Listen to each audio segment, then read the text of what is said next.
مفتی صاحب کچھ روز قبل میں اور میری اہلیہ اپنے بچوں کے ہمراہ تشریف لائے تھے. عمار ابن یاسر کو بلڈ کینسر ہونے کی وجہ سے ڈاکٹر جواب دے چکے ہیں. آپ نے اسے گود میں لے کر پیار بھی کیا تھا, بچے کا انتقال ہو گیا ہے. 18 رمضان مبارک کو بچہ مرنے کے بعد کہاں جاتا ہے, اور صبر کرنے پر والدین کو آخرت میں کیا اجر ملے گا؟ اللہ تعالیٰ اس بچے کو آپ کے لیے, آپ کی اہلیہ کے لیے سفارشی بنائے. اور نبی صلی اللہ علیہ وسلم نے فرمایا جس کے 3 بچے فوت ہو گئے, اس نے صبر کیا تو میں اس کے لیے جنت کی ضمانت لیتا ہوں. پھر آپ نے 2 بچوں پہ بھی یہی خوشخبری سنائی. تو علماء کہتے ہیں اگر صحابی ایک کا سوال پوچھتے تو ایک پہ بھی آپ یہ خوشخبری سناتے. تو اس سے بڑا صبر کوئی ہو نہیں سکتا, اولاد کا غم. تو اور پھر مسلمان کا بچہ ضائع نہیں ہوتا, آخرت میں سفارشی بنتا ہے. یہاں تک حدیث میں آتا ہے کہ جو حمل ضائع ہوگا نا, حمل, اللہ اس کو بھی جان ڈالے گا اور اس کو بھی پورا بچہ بنائے گا, وہ بھی سفارش کرے گا. تو یہ وقتی طور پر جدائی ہے, ہمیشہ کے لیے علیحدگی نہیں ہے. یہ غیر مسلم کا بچہ فوت ہو جائے تو اس کے بارے میں ہمیں معلومات نہیں ہے. مسلمان کا بچہ سفارشی بنتا ہے. یہ ضرور ہے کہ غیر مسلم کا بچہ نہ جنت میں جائے گا نہ جہنم میں جائے گا. تو مسلمان کا بچہ ماں باپ کی وجہ سے جنت میں جائے گا, نہیں وہ مسلمان نہیں ہو جاتا. دیکھو بچے تو سارے مسلمان نہیں ہوتے, غیر مسلم کو ہوں یا مسلم کے ہوں. حدیث میں آتا ہے کل مولودی یولد علی الفطرہ فابواہ یہودانہ او ینصرانہ او یمجسانہ. ہر بچہ نیچر پہ یعنی اسلام پہ پیدا ہوتا ہے, پھر ماں باپ اس کو بگاڑ کے کافر بنا دیتے ہیں. تو بچہ جب تک بالغ نہیں ہو جاتا وہ مسلمان ہی ہے. پھر 2 ایج ہوتی ہیں بچے کی, ایک ہوتا ہے صبی ممیز, ایسا بچہ جس میں عقل آ گئی ہو, اور ایک ہے بالکل بے عقل بچہ. تو جو 7 سال یا اس سے اوپر کا بچہ ہے نا, تھوڑا سا عقل مند ہوتا ہے, وہ اس بچے کو نیکی پہ ثواب ملتا ہے مگر گناہ پہ گناہ نہیں ملتا. 7 سال سے کم عمر کا جو بچہ ہے نہ نیکی پہ ثواب ہے نہ گناہ پہ گناہ, کیونکہ اس کی تو ابھی عقل ہی نہیں ہے نا. تو جو چھوٹا بچہ ہوتا ہے وہ ہوتا تو شریعت کی نظر میں مسلمان ہی ہے, لیکن اس اسلام پہ اس کو ثواب نہیں ملتا. وجہ اس کی ہے کہ وہ اپنے اختیار سے تھوڑی ہے, لیکن وہ کافر نہیں ہے. کافر نہ ہونے کا مطلب یہ کہ انشاءاللہ وہ جہنم میں نہیں جائے گا. وجہ اس کی ہے کہ اس کا تو کوئی قصور نہیں ہے نا, کہ تو ماں باپ کافر تھے. اب جنت میں جائے گا کہ نہیں جائے گا تو اس میں کوئی ہمارے پاس دلیل نہیں ہے جنت کی بھی. اب سوال پیدا ہوتا ہے بھائی مسلمان کا بچہ کیوں جنت میں جا رہا ہے؟ تو بھائی نیکی تو اس کے پاس بھی نہیں ہے, وہ بچہ ہے, بچے کی نہ نیکی ہوتی ہے نہ برائی. لیکن بعض چیزیں اللہ اپنی رحمت سے غریبی میں کر رہے ہوتے ہیں, تو اس کے ماں باپ کی وجہ سے اللہ اس کو کہاں لے کے جائیں گے؟ جنت میں لے جائیں گے, تاکہ اب ماں باپ کی آنکھوں کی ٹھنڈک بنے, ماں باپ کے لیے سفارشی بنے. تو یہ پروٹوکول اللہ نے مسلمانوں کی اولادوں کو دیا ہے. تو غیر مسلم پر نہ ظلم ہوگا نہ کوئی الگ پروٹوکول ملے گا, لیکن وہ بالغ ہو جائے, اس میں عقل آ جائے, شعور آ جائے, سوچنے سمجھنے کی, سیکھنے کی, پھر بھی کفر پہ قائم رہتا ہے, پھر اللہ نے اس کے لیے جہنم کی آگ رکھی. اللہ ہم سب کو محفوظ رکھے. یہ کیا لکھا ہے بھائی؟ یونیورسٹی میں مسجد بنی ہوئی ہے جس میں جماعت ہوتی ہے. یار اتنا یا تو صاف رائٹنگ میں لکھا کرو نا, لوگوں کا ٹائم ضائع ہوتا ہے. بہت دفعہ ہم نے خود اپنی بھی جماعت کرائی ہے.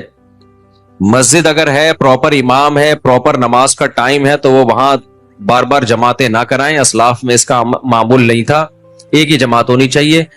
البتہ اگر کلاسوں کے ٹائم ایسے ہیں کہ ایک جماعت پڑھنا ناممکن ہے تو پھر مجبوری ہے, پھر مختلف جماعتیں ہو سکتی ہیں, لیکن یہ طریقہ ٹھیک ہے نہیں. ایک ٹائم ہونا چاہیے, سب کو اسی میں آ کے نماز پڑھنی چاہیے. مفتی صاحب کون سے عقائد رکھنے سے انسان اسلام سے خارج ہو جاتا ہے, وہ تمام عقیدوں کی وضاحت کریں. ایک تو شرک سے انسان دین سے خارج ہو جاتا ہے. اچھا آج کل ایک یہ بڑا نعرہ لگایا جا رہا ہے کہ ہم کسی کو کافر نہیں کہتے اور ہم سب کے پیچھے نمازیں پڑھ لیتے ہیں. ایسے لوگوں کو بہت زیادہ براڈ مائنڈڈ سمجھا جاتا ہے کہ فرقہ پرست نہیں ہے. دیکھو فرقہ پرستی اسے کہتے ہیں کہ آپ ایسی تقریریں کریں جس سے فرقوں میں آپس میں نفرتیں پیدا ہوں, اس کو فرقہ پرستی کہتے ہیں. فرقہ پرستی اس کو نہیں کہتے کہ آپ کسی کو کافر کہیں یا اس کے پیچھے نماز پڑھنے کو حرام کہیں, کیونکہ اگر کوئی واقعی کافر ہے, اس کے عقیدے اتنے خراب ہو گئے ہیں تو اس کو کافر کہنا پڑے گا. لوگ کہتے ہیں نا ہم ٹھیکیدار ہیں کہ کسی کو کافر کہنے کے یا مسلمان کہنے کے, یہ ہمیں اختیار ہے, ہمیں نہیں ہے, لیکن اللہ کو تو ہے نا. تو اللہ جس کو کافر کہے گا ہمیں بھی کیا کہنا پڑے گا؟ کافر کہنا پڑے گا. تو لوگ کہتے ہیں ہر ایک کے پیچھے ہم نماز پڑھ لیتے ہیں. بھائی کیوں پڑھ لیتے ہو آپ ہر ایک کے پیچھے نماز؟ اگر کوئی عقیدہ کسی کا اتنا خراب ہے کہ وہ مشرک بن چکا ہے تو اس کے پیچھے نماز نہیں ہوگی, چاہے دیوبندی ہو, چاہے بریلوی ہو, چاہے اہل حدیث ہو, کوئی بھی ہو.